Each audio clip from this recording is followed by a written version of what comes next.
Hello and welcome back student. मेरा नाम है केशव कुमार और मैं हूं आपका बिजनेस स्टडीज का टीचर। तो हमने पार्ट 1 कंट्रोलिंग में पढ़ा था, उसका meaning, definition, nature and it's important. Hope आपको अच्छे से समझ में आ गया होगा कंट्रोलिंग का मीनिंग क्या है। अब देखो क्या है, मैंने एक नेचर बताया था कंट्रोलिंग का कि controlling is both forward and backward looking process.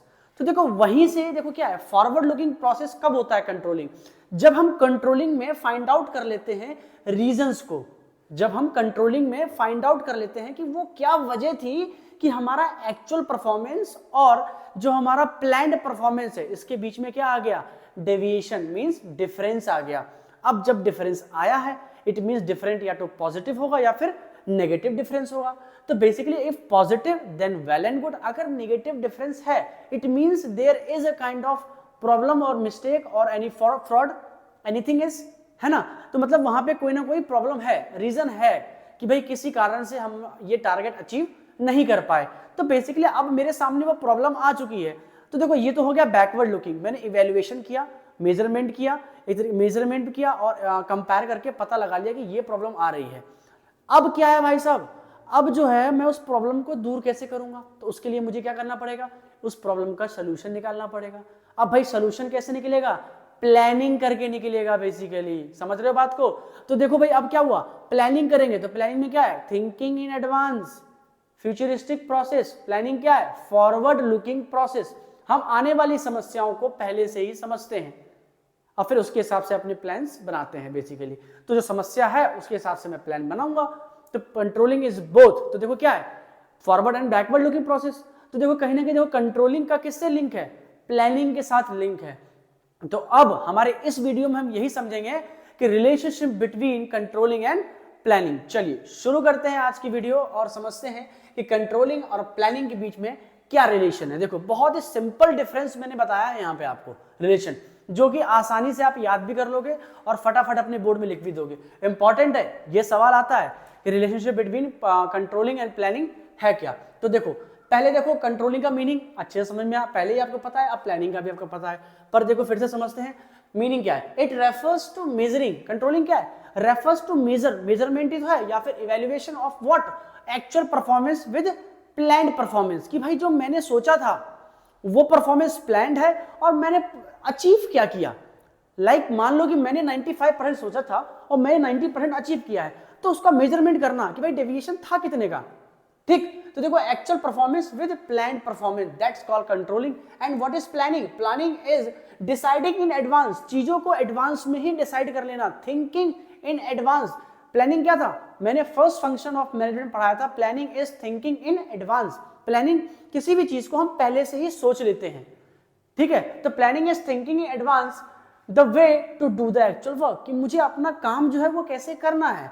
ये जो मेरे सामने प्रॉब्लम आई है, ये जो मेरा बिजनेस स्टडी का प्रोजेक्ट है जो मुझे सर ने दिया है, ये मुझे कैसे करना है बात समझ में। तो बेसिकली एक और मीनिंग बता दे रहा हूं आपको, planning is thinking advance, then what is to do, how is to do and for whom is to be do.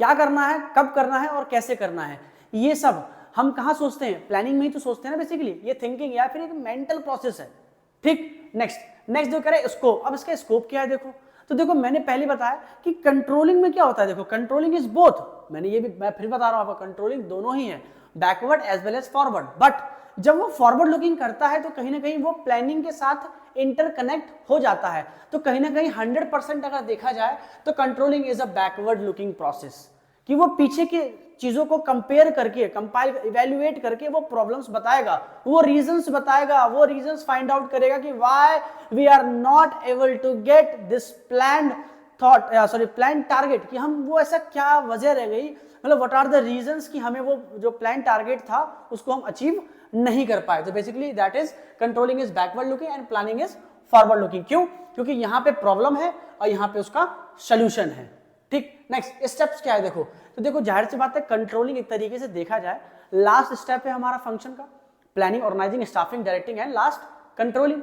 तो देखो लास्ट तो नहीं है देखा जाए तो, लेकिन अगर आप काउंटिंग में देखोगे तो लास्ट है। अदरवाइज देखो क्या है, कहने का जो कंट्रोलिंग से फिर देखो क्या होता है, मैनेजमेंट साइकिल स्टार्ट होता है अगेन, ठीक। तो देखो क्या है, देखो controlling is the last step of management function but planning is the first step of management function. वो कितने कॉमन डिफरेंसेस हैं, ये बहुत कॉमन डिफरेंसेस है, एक दूसरे के साथ लिंक कर दो आप, ठीक है ना, जो बहुत ही आसानी से आपको याद हो जाएंगे, आपकी बुक में भी नहीं लिखे हुए हैं, तो बहुत ही आसानी से आप इसको समझो बात को, ठीक। नेक्स्ट, गोल। अब देखो, देखा जाए अगर आपको इन केस मान लेते हैं आपको पेपर में याद नहीं रहा कि क्या गोल है, तो देखा जाए कंट्रोलिंग का गोल क्या होता है कि आप कहीं ना कहीं प्रॉब्लम्स को फाइंड आउट करो, ठीक है, जिससे कि आप अपने गोल्स को अचीव कर सको। देखो, गोल ओरिएंटेड तो दोनों है, कंट्रोलिंग भी गोल ओरिएंटेड प्रोसेस है और प्लानिंग भी गोल ओरिएंटेड प्रोसेस है। क्यों? क्योंकि देखो मैनेजमेंट ही गोल ओरिएंटेड है, तो जाहिर सी बात है if management is goal oriented process, तो जाहिर सी बात है जो हमारे एलिमेंट, जो हमारे फंक्शंस ऑफ मैनेजमेंट है, planning, organizing, staffing, directing, controlling, तो वो भी तो गोल ओरिएंटेड हुए। तो planning is also goal oriented, organizing also goal oriented, है ना, स्टाफिंग भी गोल ओरिएंटेड है, क्योंकि हम कोई भी काम करते हैं क्यों कर रहे हैं? अपने गोल्स को अचीव करने के लिए कर रहे हैं, है कि नहीं है? हम खाना भी खाते हैं गोल अचीव करने के लिए, हम घूमते भी हैं गोल अचीव करने के लिए, कोई ना कोई गोल होता है हमारा वहां पे, ठीक है ना। चलो, तो देखो गोल क्या है, देखो तो देखो ये तो वो तो देखो बेसिक गोल हो गया, जो हमारा जनरल गोल होता है। ये क्या है, देखो हमारा controlling helps in finding the problem. यहाँ आपको प्रॉब्लम बताएगा, कैसे बताएगा? मेजरमेंट, मेजर करके, इवेल्युएट करके, फाइंड आउट करके। ये क्या देगा आपको? उसका सोल्यूशन देगा बेसिकली। किसका? प्लानिंग देगा। किसका सोल्यूशन? इन प्रॉब्लम्स का सोल्यूशन देगा आपको। नेक्स्ट देखो फंक्शन देखते हैं। Measurement measures the employ performance. अब देखो कंट्रोलिंग है, मैंने पहले ही बताया था पार्ट 1 में आपको, जैसे मान लो शर्मा जी हैं, अब शर्मा जी जो है वो हमारे यहाँ 10 साल से काम कर रहे हैं, अब एक वर्मा जी हैं, अब वर्मा जी भी हमारे यहाँ 10 साल से काम कर रहे हैं, तो दोनों लोग क्या है, देखो दोनों लोग 10 साल से काम कर रहे हैं। अब आई बात प्रमोशन की, तो प्रमोशन किसे दिया जाए? अब भाई दोनों लोग टेंशन में आ गए भाई कि शर्मा जी को प्रमोशन मिलेगा कि वर्मा जी को प्रमोशन मिलेगा बेसिकली। तो भाई हुआ क्या? तो भाई अब हमें ये देखना है कि नंबर ऑफ प्रोजेक्ट्स किसने ज्यादा कंप्लीट किए हैं, कि भाई शर्मा जी ज्यादा वर्क एफिशिएंट है कि भाई वर्मा जी ज्यादा वर्क एफिशिएंट है, मतलब कौन अपना काम अच्छे से करता है, प्रॉपर रिस्पॉन्सिबिलिटी और अथॉरिटी के अकाउंटेबिलिटी के साथ कर रहा है। तो बेसिकली हम दोनों के पास्ट परफॉर्मेंस को कंपेयर करेंगे, उनका बिहेवियर को कंपेयर करेंगे, उनका कोड ऑफ कंडक्ट या उनका जो भी परफॉर्मेंस रहा हो प्रीवियस 10 ईयर्स में, उन दोनों परफॉर्मेंस को हम कंपेयर कर लेंगे। हमें मालूम चल जाएगा कि शर्मा जी और वर्मा जी में काम करने में अच्छे कौन है, एक्चुअली में who is more deserving candidate for promotion here.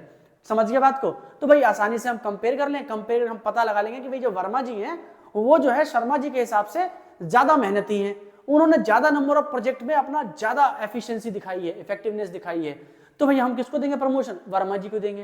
तो बेसिकली यही कह रहा है कि ये क्या करता है, एम्प्लॉय की परफॉर्मेंस को हेल्प करता है, वो सॉरी मेजर करता है, कौन? कंट्रोलिंग। आई बात समझ में? ये तो चलो शर्मा जी वर्मा जी का एग्जाम्पल हो गया। एक एग्जाम्पल और बता दे रहा हूँ आपको, जैसे मान लो क्लास में मॉनिटर चूज होना है, तो भाई मॉनिटर क्या चूज होता है? मैम किसको बनाती है मॉनिटर? जो बच्चा क्लास की हर एक एक्टिविटीज में सबसे अच्छा हो। जरूरी नहीं कि सिर्फ पढ़ने में सबसे अच्छा हो, नहीं, वो गेम्स में भी अच्छा होगा, कम्युनिकेशन में भी अच्छा होगा, उसका बिहेवियर भी अच्छा होगा, वो क्लास में इंडिसिप्लिन भी नहीं क्रिएट करता होगा। तो जो सबसे बेहतरीन, जो कहते हैं सबसे ज्यादा जेंटलमैन बच्चा होगा, वो क्लास का मॉनिटर बनेगा। कैसे पता लगाते हैं? जो बच्चे मॉनिटर बनने वाले होते हैं उन सब बच्चों का परफॉर्मेंस देखते हैं कि हाँ भाई कौन सा बच्चा अच्छा है, उन सब में से जो सबसे बढ़िया होता है उसके परफॉर्मेंस को मेजर करेंगे और उसको फिर मॉनिटर बना देंगे। तो बेसिकली देखो ये था आपका कंट्रोलिंग, जिसमें क्या करते हैं हम एम्प्लॉय की परफॉर्मेंस को मेजर करते हैं जिससे कि हम उसको मोटिवेट कर सकें। बेसिकली मोटिवेट नहीं करेंगे, प्रमोशन दिया हमने वर्मा जी को, वर्मा जी मोटिवेट हो गए, अब वो और ज्यादा मेहनत करेंगे और शर्मा जी भी मेहनत करेंगे। शर्मा जी को पता है यार इस बार तो रह गया, अगली बार मेरा नंबर तो पक्का है, तो वो भी मोटिवेट होंगे, चलो ठीक है भाई अगली बार और अच्छे से काम करूंगा तो मेरा भी प्रमोशन हो जाएगा। ठीक, अब देखो प्लानिंग क्या कर रहा है?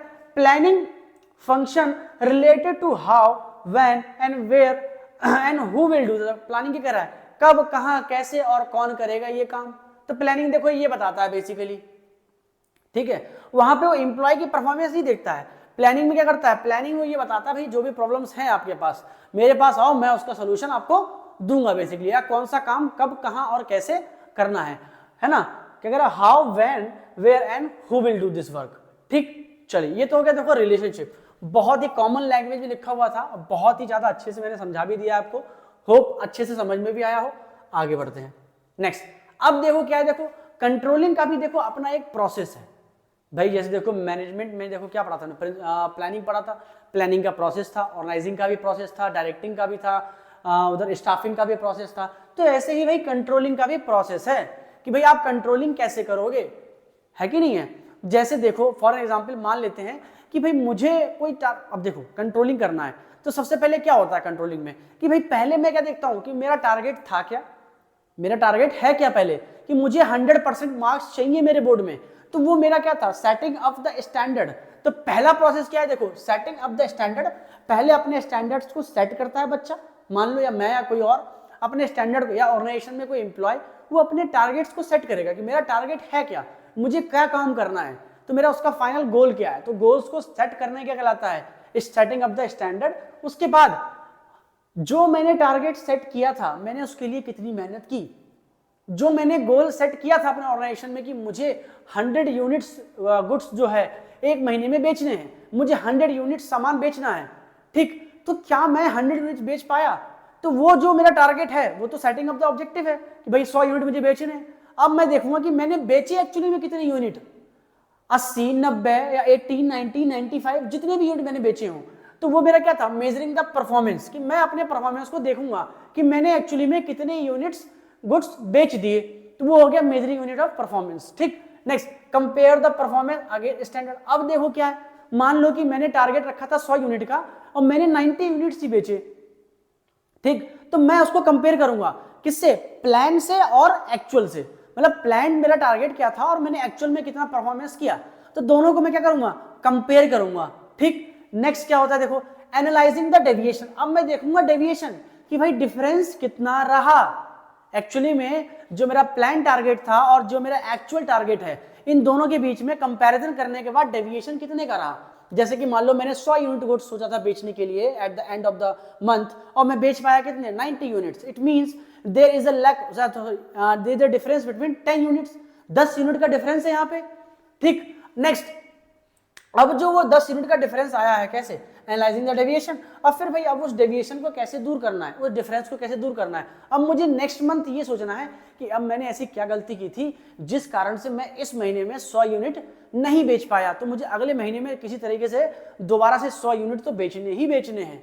तो भैया क्या करना, फिर से टेकिंग करेक्टिव मेजर्स, कि मेरी ऐसी क्या कमी रह गई थी, मैं कहां पे अपना बेस्ट नहीं दे पाया था जिससे कि हमने टारगेट को अचीव नहीं कर पाया, कौन सी टारगेट, प्लान्ड टारगेट को अचीव नहीं कर पाया, तो उसके हिसाब से अपने करेक्टिव मेजर्स को लेना, प्रॉपर दोबारा से प्लान करके नेक्स्ट मंथ फिर से क्या करना, बाउंस बैक करना वहां पे, ठीक। अब देखो क्या करना, फिर देखो ये कहां जाता है, फिर देखो टेकिंग आपने करेक्टिव मेजर लिया, आप अगले फिर से मंथ में पहुंच गए, फिर आप क्या करोगे, प्रॉपर आप फिर से अपने स्टैंडर्ड सेट करोगे कि मेरा अगले मंथ में फिर से कितना है, 110 यूनिट्स है, क्यों, 100 यूनिट तो आपको बेचने ही थे और 10 यूनिट्स कौन से वाले, प्रीवियस वाले, तो आपका वो नया टारगेट हो गया। इस बीच में आप क्या लेते रहोगे, प्रॉपर फीडबैक लोगे आप, या आप लोगे या फिर आपसे जो ऊपर बैठा हुआ आपका मैनेजर होगा वो आपसे कहेगा कि ऐसी प्रॉब्लम कहाँ रह गई है ना, ऐसे मान लो आपसे कहेगा हाँ भाई शर्मा जी कहाँ परेशानी रह गई, आप तो हर महीने 100 यूनिट बेच लेते थे, इस महीने में ऐसी क्या कमी रह गई कि आप 100 की जगह 90 यूनिट बेच पाए, तो कहीं ना कहीं देखो कोई ना कोई प्रॉब्लम तो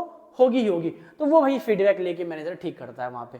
तो ये तो देखो क्या है, प्लानिंग का प्रोसेस है, ये स्टैंडर्ड सेट करता है, परफॉर्मेंस को मेजर करना है एक्चुअल और प्लान परफॉर्मेंस के हिसाब से, उनको कंपेयर करके डेविएशंस फाइंड आउट करना है, डेविएशंस को एनालाइज करना है कि पॉजिटिव डेविएशन है कि नेगेटिव डेविएशन है। एनालाइज में क्या चलता है पता आपको, एनालाइज में देखो डेविएशन या तो पॉजिटिव है नेगेटिव होगा, पॉजिटिव है तो ठीक है, नेगेटिव है तो गड़बड़ है, फिर यहाँ क्या पता लगाना, फिर भाई इसका सोल्यूशन निकालना, फिर इसका सोल्यूशन निकालना बेसिकली, ठीक है। चलो नेक्स्ट, अब देखो डेविएशन की बात कर लेते हैं थोड़ा सा कि डेविएशन होता क्या है यहाँ पे। तो देखो क्या है, deviation is the difference, deviation मैंने पहले बताया, deviation is the difference between actual performance and planned performance, कि हमारा एक्चुअल परफॉर्मेंस और प्लान्ड परफॉर्मेंस के बीच का क्या डेविएशन है बेसिकली। जैसे कि मैं लिखवा दे रहा हूं एक बार फिर से आगे कि देखो डेविएशन, हाँ लिखा तो है, deviation is the difference between actual performance and planned performance. अब देखो कह रहा है कि डेविएशन दो तरह से होती है, पॉजिटिव और नेगेटिव डेविएशन। तो देखो पॉजिटिव डेविएशन क्या होती है, जैसे मान लेते हैं आपने 100 यूनिट का सोचा था, आपने 100 यूनिट का सोचा था बेचने का, शर्मा जी ने, आप कितना बेच के चले आए, 110 यूनिट बेच चले आए, तो भैया 100 यूनिट सोचा था मैंने, 110 बेच दिया, इट मींस 10 यूनिट आपने एक्स्ट्रा बेच दिए, तो भैया ये तो पॉजिटिव हो गया, ये तो फायदा हो गया, तो ये पॉजिटिव डेविएशन है।